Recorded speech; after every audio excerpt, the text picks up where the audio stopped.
নমস্কার দিদিরা, welcome to Banarasi palace. আমি স্মিতা আজকে নিয়ে চলে এসেছি একটা দারুণ ভাইরাল শাড়ির কালেকশন।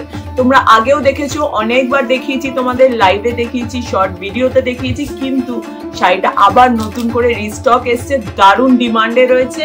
দেখো পুরো সেট পুরো ধরে একদম তোমাদের জন্য নিয়ে চলে এসেছি অষ্টমীর দিন বা বিজয়া দশমীর দিনের জন্য একদম পারফেক্ট একটা আইটেম।